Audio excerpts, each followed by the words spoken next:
The first rule of battlefield surgery was simple. The patient was the least of your problems. The mud, the rats, the shelling, the ever-present stench of gas and gangrene, those were the real enemies. The man on the table was just the work.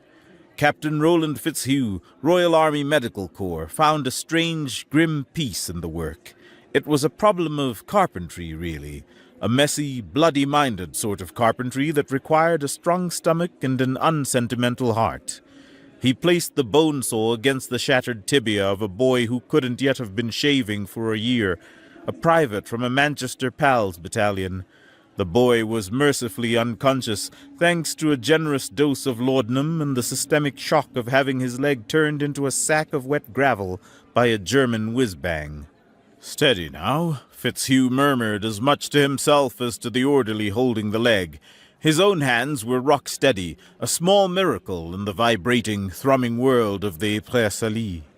The saw bit. The sound was uniquely awful, a wet, grating noise that cut through the thunder of the artillery rumbling outside the tent. Fitzhugh worked with an economy of motion that was almost beautiful in its brutality. He had done this 100 times, 1,000. The number had become a meaningless, grim statistic. In the corner of the dripping, mud-floored medical tent, a new presence observed him. It was a Covite, one of the geotic emissaries attached to the British Expeditionary Force, a walking collection of glassy growths and rigid principles. It stood like a statue of interlocking geodes, its mineral limbs catching the flickering lantern light. The aliens were a new complication in this very old game of slaughter. Observers, they called themselves, bound by a strict interstellar uplift prohibition treaty. They were here to learn, to advise on abstract matters of logistics and chemistry, and mostly to get in the way. Fitzhugh finished the cut. The lower leg, or what was left of it, came away in the orderly's hands. The orderly, a boy named Green, didn't flinch. He dropped it into a bucket with a wet slap that echoed silently in the cramped space. "Brazier," Fitzhugh barked, not looking up from the weeping stump. Another orderly, a corporal named Evans, brought a small charcoal stove. A bayonet rested in the coals, its tip glowing a malevolent cherry red. Fitzhugh took the makeshift cauterizing iron by its rifle stock handle, the heat warming his chilled fingers. He leaned over the stump, his face a mask of concentration. With the deliberation of a master painter dabbing a canvas, he pressed the glowing metal against the severed arteries, one by one. The sizzle was loud, obscene. The smell of cooked meat filled the tent, overpowering even the rot and cordite. From the corner came a sound like a cascade of falling shards, a series of discordant, panicked notes that climbed in pitch until they were a single piercing shriek of pure sonic distress. Fitzhugh glanced over, annoyed. The Covite observer was vibrating, its mineral facets shuddering violently as if shaken by an unseen hand. Then, with a final, despairing chime that sounded like a breaking heart, it tipped over and shattered on the duckboards like a dropped chandelier. Fitzhugh didn't miss a beat. He finished sealing the last bleeding vessel, his movements unhurried, his focus resolute. "Right," he said, straightening up and wiping a smear of blood from his forehead with the back of his wrist. He looked down at the glittering pile of fragments that had been a sentient being moments before. "Someone get that thing out of my way before I trip on it, and fetch the tea, Corporal. This one's going to live." "Here's your problem now, Captain." Major Davies stood in the relative dryness of Fitzhugh's personal dugout, a space barely large enough for 2 men and 1,000 anxieties. He looked even more tired than Fitzhugh felt, which was a remarkable achievement in the long, grueling winter of 1915. Pinned to the mud and timber wall behind him was a crude sketch of a Covite with cartoonish X's for eyes. "Sir?" Fitzhugh asked, carefully pouring a measure of whiskey into his tin mug. It was the good stuff, a pre-war bottle he was saving for a truly special disaster. The arrival of the Major, with that particular look on his face, certainly qualified. "Your new attachment," Davies clarified, gesturing with his thumb toward the dugout's entrance. Standing there, silhouetted against the gray misery of the Selene, was a creature. It was vaguely humanoid, but too slender, too soft-looking, as if assembled from gentler materials than flesh and bone. Its skin was a pale, almost translucent lavender, and its large, dark eyes were like holes punched through to a starless night. It wore an ill-fitting British private's uniform, the rough khaki hanging off its frail frame like a shroud on a willow branch. Fitzhugh's hand paused. He recognized the species. Their advisory delegation in London was known for its quiet, academic nature.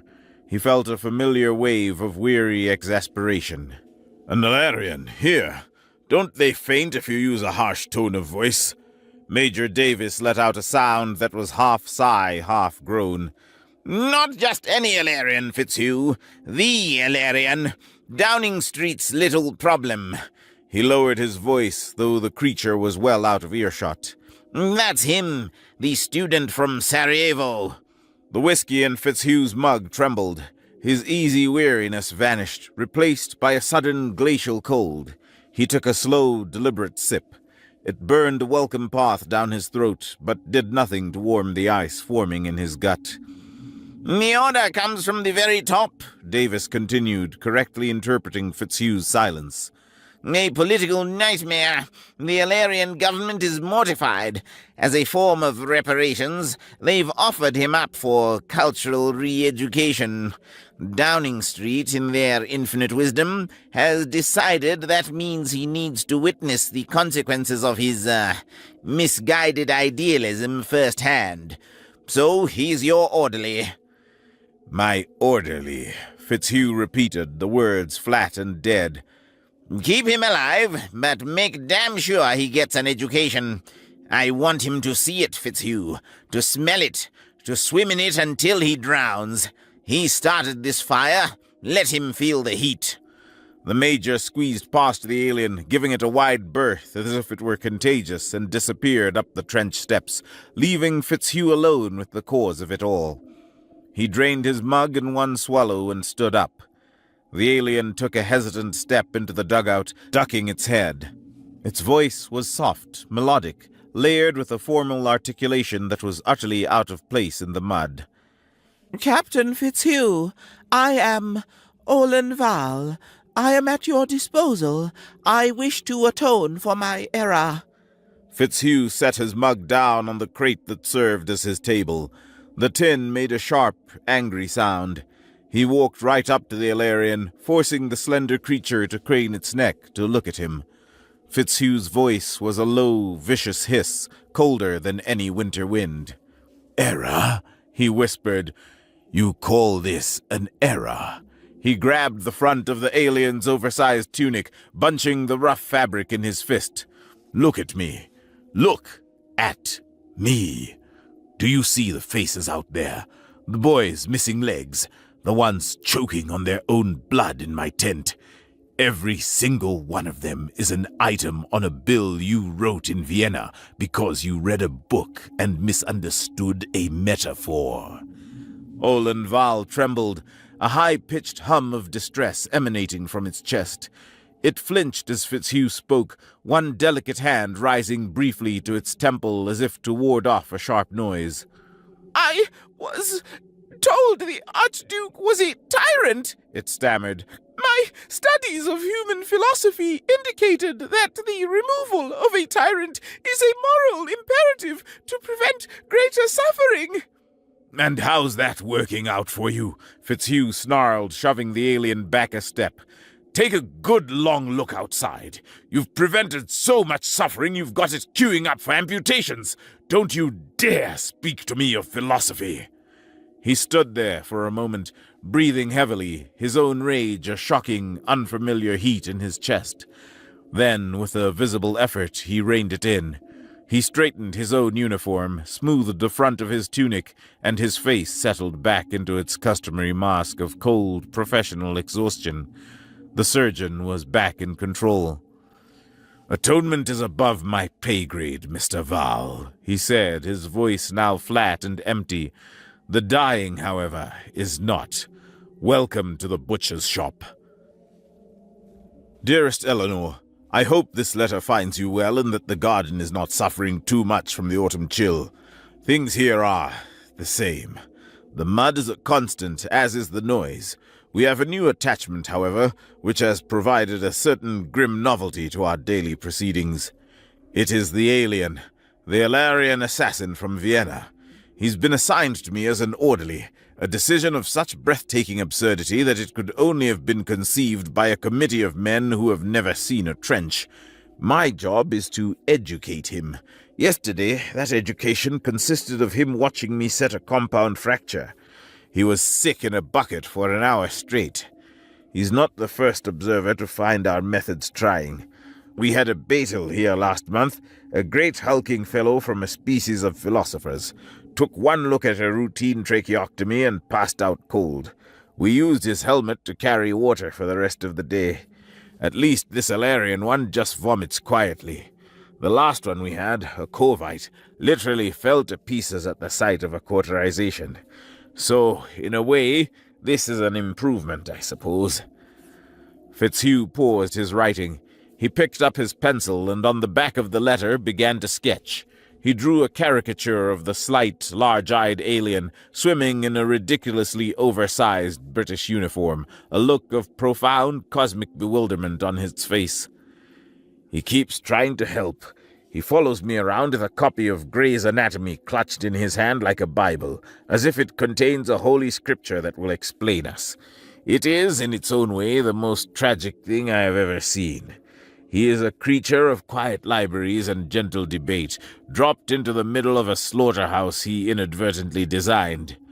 He is haunted by it all, I can see that much. There's a terrible guilt in his eyes, but guilt doesn't staunch a wound or set a bone. Here it is just another useless weight to carry. Give my love to Mother. Tell her I am quite well and getting plenty of fresh air. Yours as ever, Roland. He folded the letter, tucked it into an envelope, and looked over at Olin Val, who was attempting to fold a blanket. After several minutes of intense concentration, he had succeeded in creating a shape that defied all known principles of geometry. The alien looked up, met Fitzhugh's gaze, and flinched. "Carry on," Fitzhugh said, his voice softer than he intended. The whole damned war was a tragedy, but this was a farce wrapped in an apocalypse. The line of wounded men snaked out from the medical tent's flamp and disappeared into the soupy morning fog. They sat or lay on stretchers, their faces gray with pain and exhaustion, a silent testament to the previous night's raid. It was the walking wounded queue, a collection of men too injured to fight, but not yet injured enough to merit dying immediately. Olin Val, clutching his well-worn anatomy text, approached Fitzhugh with a sense of grave urgency. He pointed a slender, trembling finger at a soldier halfway down the line who was leaning against the trench wall, gripped by a series of deep, rattling coughs that shook his whole frame. "Captain!" Olin Val's voice was an intense, desperate whisper. "That man! By the wall! His vital glow! In his chest! It's faltering! It's being smothered by the sickness! He is a walking blight! He must be separated immediately!" Fitzhugh was in the middle of stitching a long, clean gash on a corporal's arm. He didn't look up from his work. "His vital glow, you say?" "Yes, it's a faculty of my people. We perceive the vital glow of biological processes. It is faint in your species, clouded but unmistakable. The inflammation in his lungs, it is extinguishing his essence. He is a danger to the others." Fitzhugh tied off the suture with a neat final knot. "Right. Corporal, you'll do. Get back to your post before you catch something worse."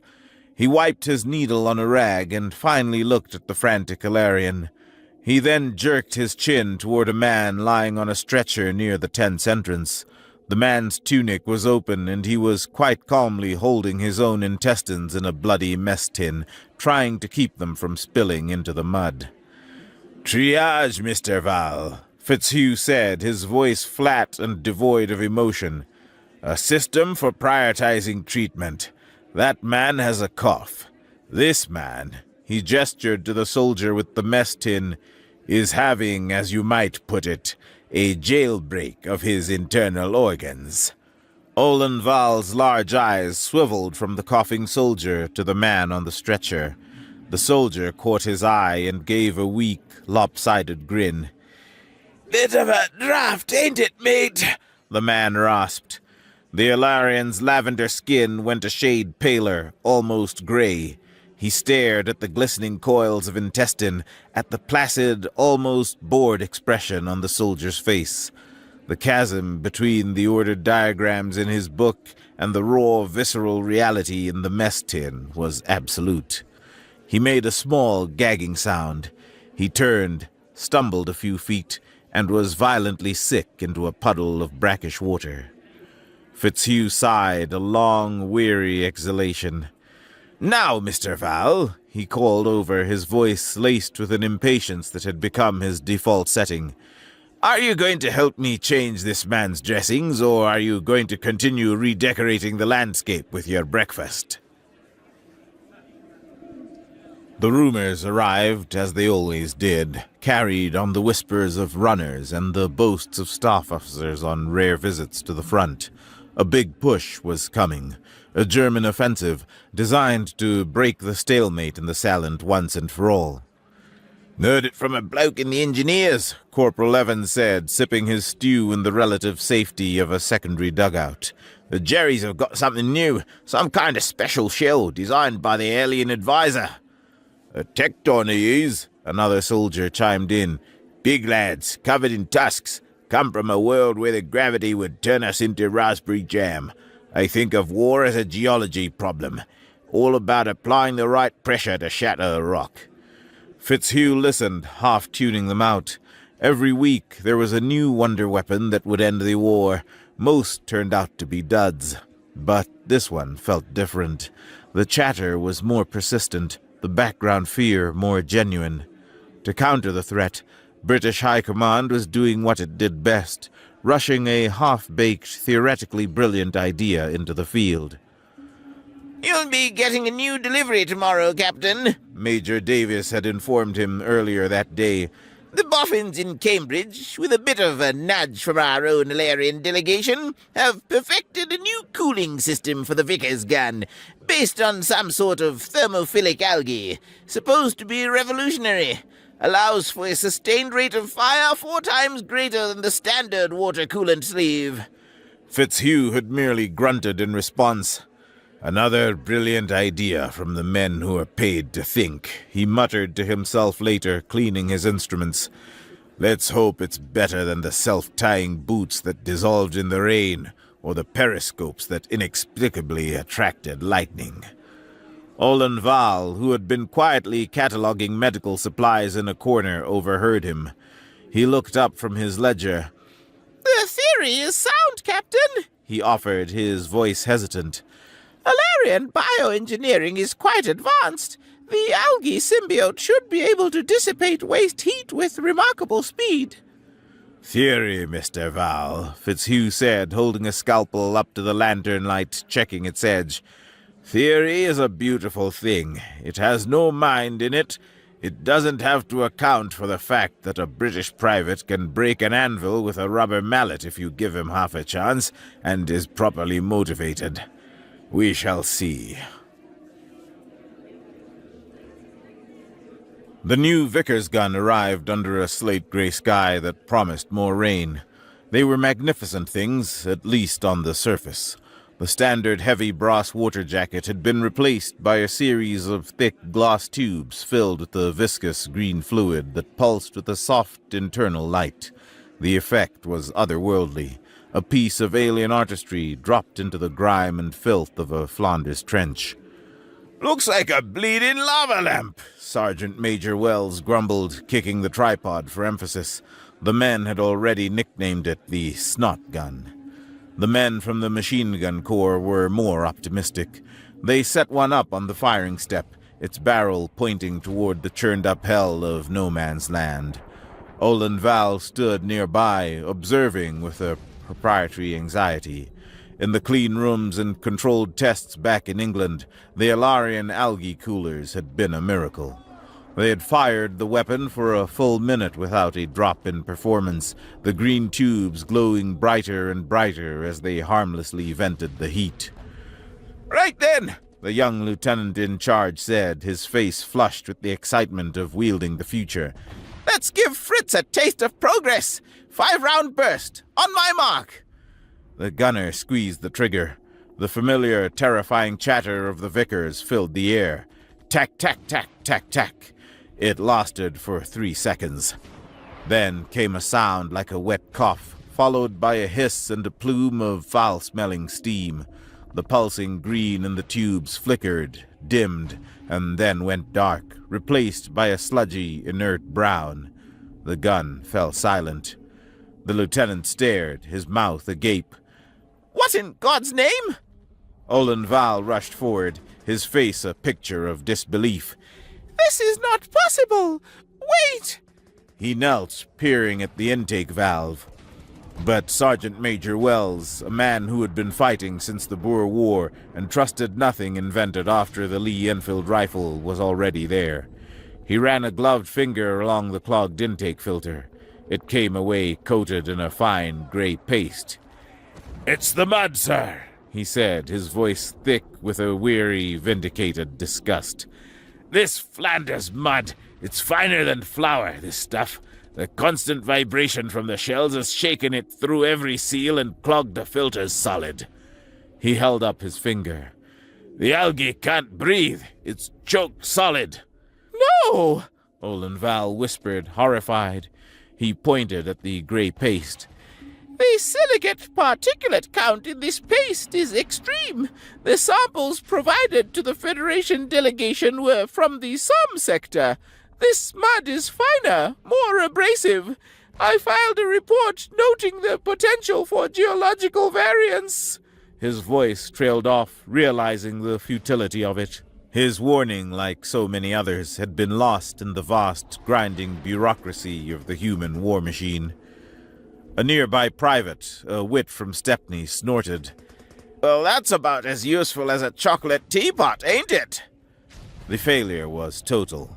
The brilliant alien theory had met the unparalleled, soul-grinding reality of the trenches and been found wanting. High Command's desperate gamble had failed, and now they had a dozen brand-new, uselessly beautiful machine guns sitting in a sector everyone knew was about to be hit. The world ended at 4 a.m.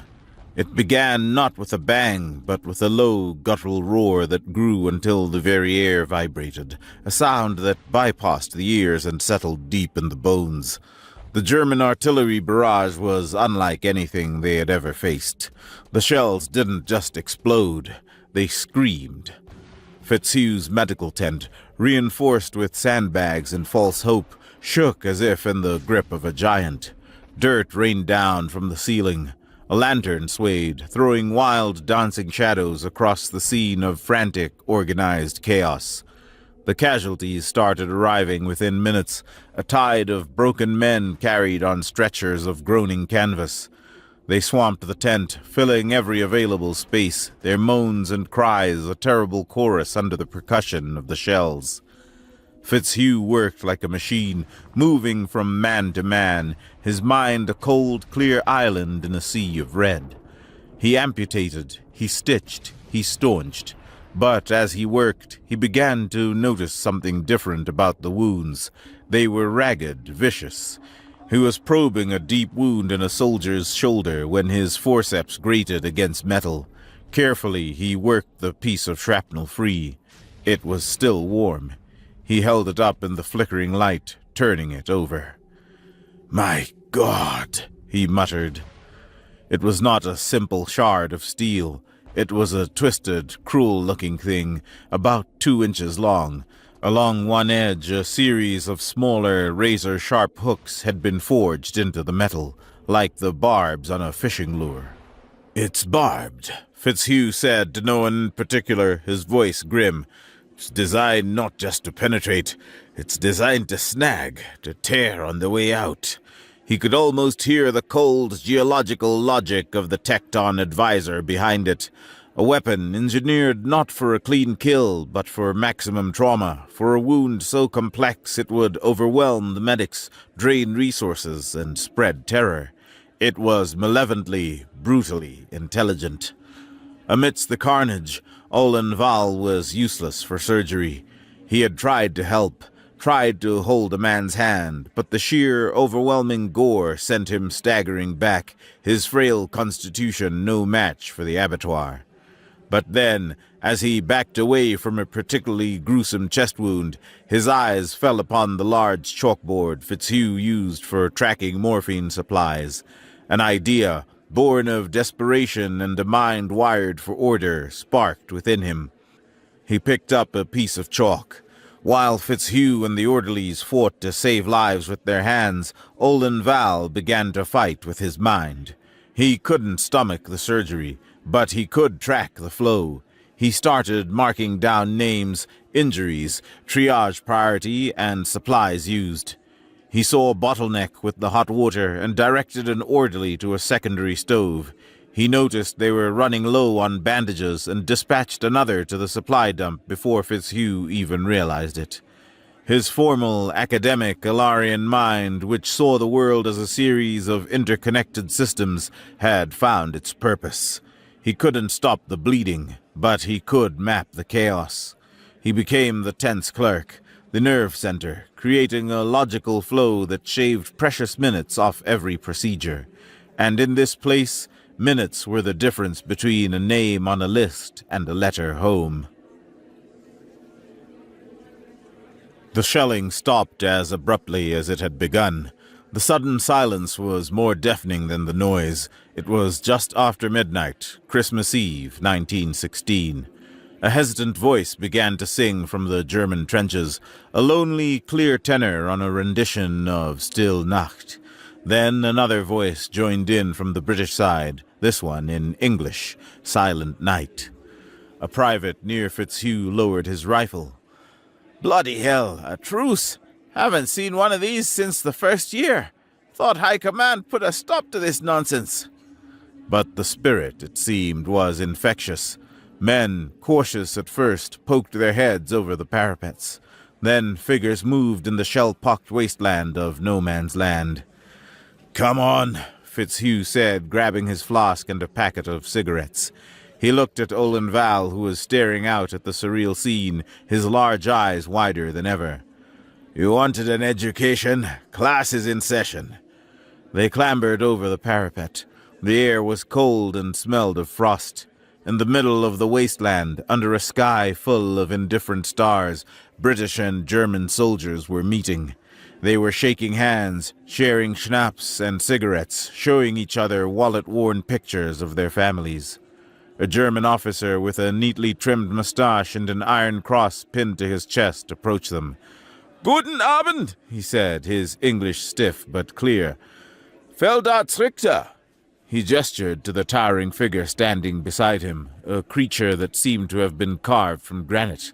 It was over 7 feet tall, with thick gray hide-like skin and 2 small, upward-curving tusks framing a broad, impassive mouth. It was a Tecton. It was Dern. "Captain Fitzhugh," Fitzhugh replied, shaking Richter's hand. He nodded towards the silent giant. "And your attachment?" "Dern," the Tecton rumbled, its voice a low rumble like shifting bedrock. "An honor to observe." Richter gave a wary smile. "He insisted on coming. He wishes to gather data on troop morale under non-combat conditions." He leaned a little closer. "Do you happen to have any acetyl salicylic acid? Aspirin? Our last supply was contaminated by a gas canister leak." "I might be able to spare a bottle," Fitzhugh said, a small human transaction in the midst of inhumanity. "Professional courtesy." "Thank you." Richter looked out at the mingling soldiers. "Then he at least understands pressure and force. He respects the stone he is trying to break." He sighed. Our other guest, the Kellen chemist who gave us our new gas, he finds a certain elegance in equations of toxicity. He sees your soldiers not as men, but as variables in a chemical reaction. I find his perspective lacking in professional courtesy. While the two human doctors talked, Dern stood back, a silent monolith of pragmatism, observing as a Scottish soldier and a Bavarian corporal roared with laughter while comparing their trenchfoot remedies. This was not a moment of shared humanity. It was a psychological anomaly to be studied. Olin Val, however, was utterly, profoundly bewildered. His mind, which operated on logic and predictable systems, could not process the scene. These were the same beings, the ones who designed barbed shrapnel and the ones who shared their lost cigarette, the ones who slaughtered each other by the thousand, and the ones who now sang carols together in the cratered mud. It was a paradox that his entire culture, his entire way of thinking, had no framework for. It was madness. Glorious, terrifying, incomprehensible madness. The truce ended with the cold, gray light of dawn. A single reluctant shot from somewhere down the line signaled the resumption of hostilities, and the men scurried back to their respective burrows. The war was on again. Later that day, Fitzhugh found Olin Val standing on the firing step, staring out at the German lines, heedless of the risk of snipers. The alien wasn't looking at the enemy defenses, but seemed to be looking through them, at the very concept of them. "They'll shoot you if you stand there long enough," Fitzhugh said quietly, coming up beside him. Olin Val didn't turn. His voice was a strained whisper, struggling to give form to a thought that was too large and too strange for his own language. I do not understand. "There's a great deal of that going around," Fitzhugh said, lighting a cigarette. My people, we have conflict, The alien continued. but it is logical. It is based on resource scarcity or irreconcilable philosophical differences. It is governed by strict rules. When the conflict is resolved, it is over. But this, He gestured vaguely at no man's land. this is not logical. He turned to face Fitzhugh, his dark eyes full of a desperate need to comprehend. They try to kill you with weapons of exquisite cruelty. You try to kill them with equal ferocity. And then, for one night, you share songs and chocolate. You mourn their dead, and they mourn yours. Today, a man in your trench will die because a man in their trench is a better shot. Tomorrow, that same rifleman might weep because he has run out of pictures of his daughter to show his enemies. Olin Val shook his head, a gesture of profound confusion. It is chaos. There are no consistent principles. Your cruelty is not absolute. Your kindness is not constant. You are not constrained by reason. He paused, searching for the right word, the right concept. You are terribly free. Fitzhugh looked at the small, frail alien who had started this bloody mess out of a misplaced, logical sense of idealism. He saw the genuine, agonizing struggle in his eyes. The cold anger he had held onto had long since evaporated, replaced by a strange, shared sense of exhaustion. He reached out and clapped Olin Val on his thin shoulder. The alien flinched at the unexpected contact, but didn't pull away. It was a clumsy, gruff gesture of acceptance, of a bond forged in mud and madness. They stood there for a moment, two utterly different beings, staring out at a war neither of them truly understood. The intelligence, when it came, was solid. A runner, gasping for breath and covered head to toe in mud, delivered the flimsy to Major Davis's command dugout. The Germans were planning a final, decisive attack. A knockout blow to shatter the hypersalie. The primary assault was aimed directly at their sector. They planned to use a new, fast-acting gas in the opening moments. Worse, the preliminary barrage would consist entirely of the Tecton-designed barbed shrapnel, meant to shred the front line and its command structure. Their own command structure was already teetering. The linchpin of their defense, the weak point everyone knew about, was the machine gun post at the critical junction between two battalions. The post that still had one of the new experimental Vickers guns, the useless, beautiful snot gun. Fitzhugh sat in his tent, listening to the rain tap against the canvas, a hollow feeling in his stomach. He was sharpening his favorite amputation saw, the steel whispering against the stone. He had a feeling it was going to be a very busy day. The attack came with the dawn, not as a roar, but as a series of soft, wet thumps. The gas shells, a sickly, greenish-yellow fog, smelling faintly of pineapple and pepper, began to creep across no man's land, hugging the ground like a predatory mist. Klaxons blared. Men scrambled for their gas masks, their movements clumsy and panicked. Then came the artillery, the real barrage, the air filled with the demonic shriek of the Tecton shells. The earth bucked and heaved. As predicted, the machine gun post at the critical junction fired for less than 10 seconds before its algae cooler failed. The gun fell silent, creating a fatal, gaping wound in the line.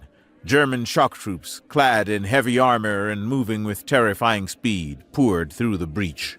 Moments later, a deafening explosion ripped through the air just behind the front line, a direct hit on the command dugout. The chaos in Fitzhugh's medical tent was absolute.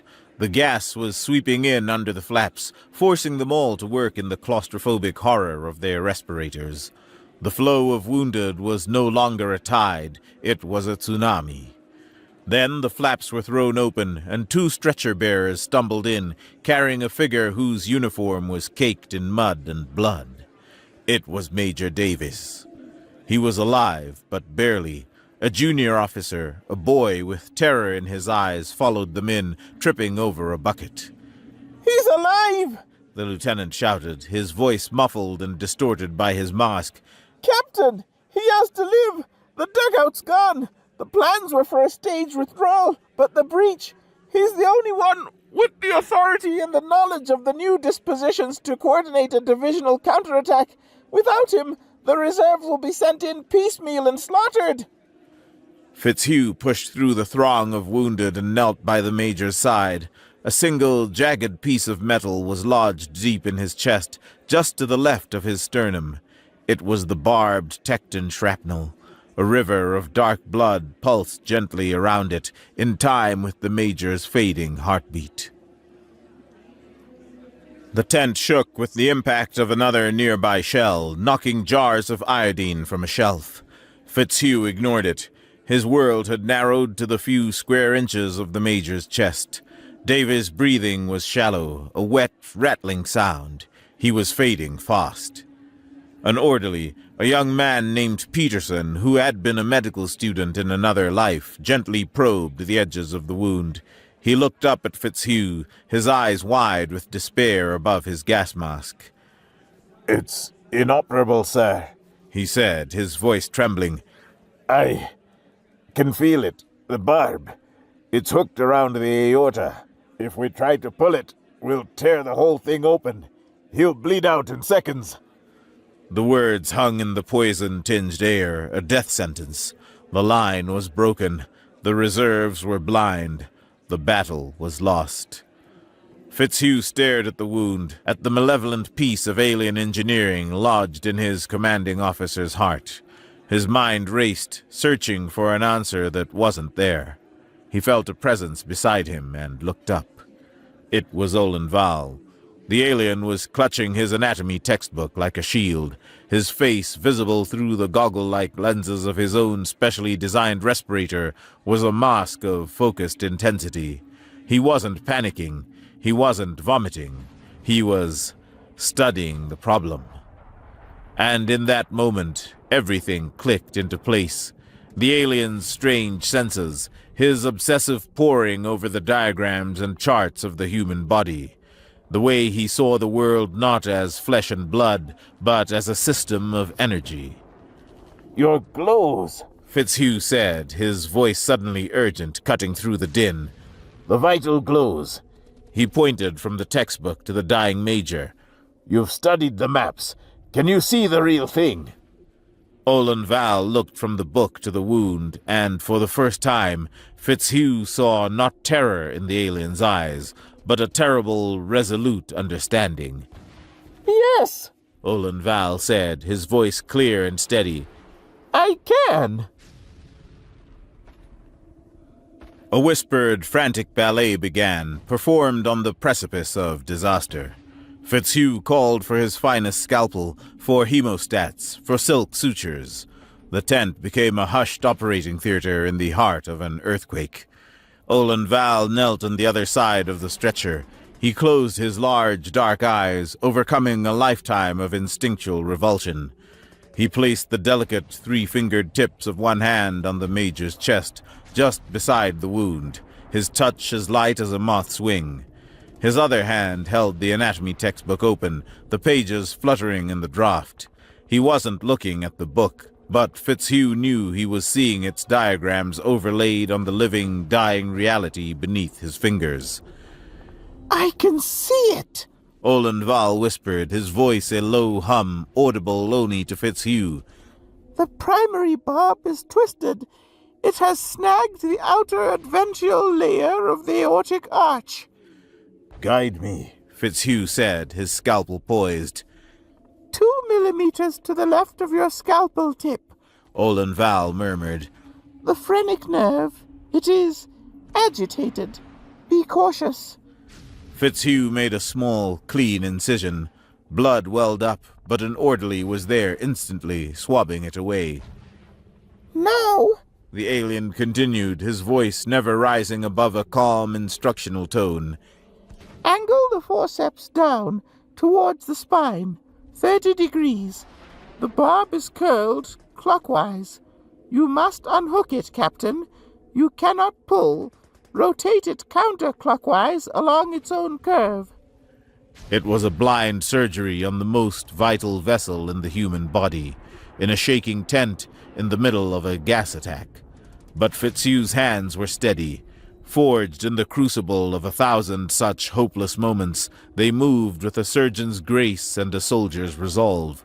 He slid the forceps in, his touch guided not by his own eyes, but by the alien's mind. Gently, Olin Val breathed. You are touching it now. The tissue is stressed. Rotate slowly. Fitzhugh's knuckles were white. He could feel the faint, horrible grating of metal against tissue through the steel of the forceps. He rotated his wrist a fraction of a degree. Time seemed to slow down. The shelling outside faded to a distant hum. The only reality was the feedback from the tips of his instrument. It is free, Olin said, with a note of profound wonder in his voice. With infinite care, Fitzhugh withdrew the forceps. Clamped in their jaws was the twisted, barbed piece of Tecton shrapnel, glistening and red. He had done it. He dropped it into a metal tray with a loud clatter that broke the spell. Sutures! He barked, his voice raw. No! Against all odds, against all logic, the heart of the British defense in the Ypres-Salée continued to beat. Major Davies, conscious and mostly lucid within 10 minutes, was able to gasp out the vital coordinates. The reserves, finally unleashed with purpose and direction, surged forward into the breach, their bayonets fixed. The German shock troops, their momentum broken, were caught in a vicious crossfire. The line, which had been stretched to the breaking point, held. An hour later, the sounds of battle had receded. The German push had failed. Fitzhugh, his gas mask off, slumped against a crate of medical supplies, every muscle in his body aching with exhaustion and relief. He was covered in mud, sweat, and the Major's blood. He pulled his whiskey flask from his tunic. The special bottle was long gone. This was the rough trench stuff, and took a long, burning swallow. He looked over at Olin Val. The alien was sitting on a low stool, his own respirator discarded. He was staring at his hands, which were stained with the same blood. He hadn't fainted. He hadn't vomited. He had simply endured. Fitzhugh held out the flask. Go on, He said, his voice hoarse. you've earned it. Olin Val looked at the flask, then at Fitzhugh. His people considered alcohol a volatile neurotoxin, but this was something else. A ritual, a sacrament of survival. He hesitated, then took the flask. He raised it to his lips and took a small, tentative gulp of the harsh whiskey. His entire body shuddered. A violent, racking cough seized him, bringing tears to his large eyes. But when the coughing subsided, he was still upright. Through the tears, he even managed a weak, shaky smile. It was a small victory in a war of millions, a private triumph in a world of public slaughter. But in the muddy, blood-soaked confines of Tent 6, it felt absolute. The practice was quiet. The loudest sound in Fitzhugh's small surgery in the Kent countryside was the ticking of the clock on the mantelpiece and the buzzing of a bee against the window pane. The war was a memory, a collection of scars both seen and unseen. He was a country doctor now, treating coughs and setting the bones of children who fell out of apple trees. The postman brought a small, unusually heavy package one morning. It had no stamps, only a series of strange swirling symbols burned into the brown paper. He opened it. Inside, nestled on a bed of what looked like spun silver, was a sleek metallic device of non-human design. It was smooth, cool to the touch, and utterly alien. Beneath it was a note, written on a thin, parchment-like material in precise, elegant English script. Captain Fitzhugh, I hope this finds you in good health.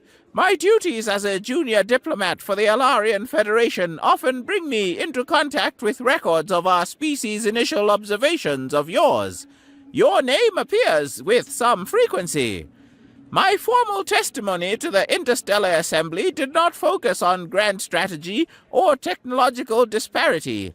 I spoke only of a single moment, a human surgeon, exhausted and under fire, performing an audacious operation in a poisoned atmosphere, his hands guided by the senses of a being he had every reason to despise. I argued that pure logic cannot account for such an event. It appears some of the Assembly found this compelling. My report, combined with the Tecton Dern's tactical analysis of the Christmas truce, has been elevated to the Primary Contact Committee for formal review. It has caused a significant realignment of opinions regarding pre-warp sentience models. For a body that moves at a geological pace, this is tantamount to a revolution. I have taken the liberty of enclosing a small diagnostic tool from my homeworld. Should you ever encounter a case of a cough, you will find it far more useful than listening for faltering vital glows. P.S. I have also enclosed a bottle of Kla. It is an Alarian beverage made from fermented starlight moss. It is considered a superior celebratory drink. It is less quarrelsome than whiskey. Fitzhugh smiled. He picked up the strange alien bottle and looked out the window at the peaceful English countryside, a world away from the mud and the madness. He thought of the noise, the fear, and the impossible, stubborn courage of men holding their own guts in a tin mess cup. He thought of a frail, terrified alien who learned to see in the dark. Terribly free. The alien's words came back to him, clear as a bell. He uncorked the bottle, the air filled with a scent like fresh rain and distant stars. He was right, Fitzhugh thought, pouring a small measure into a clean glass. Free enough to build a slaughterhouse that spanned a continent, and free enough to find a reason to sing carols in the middle of it. Free enough to start a war by accident, and free enough to save a life against all reason.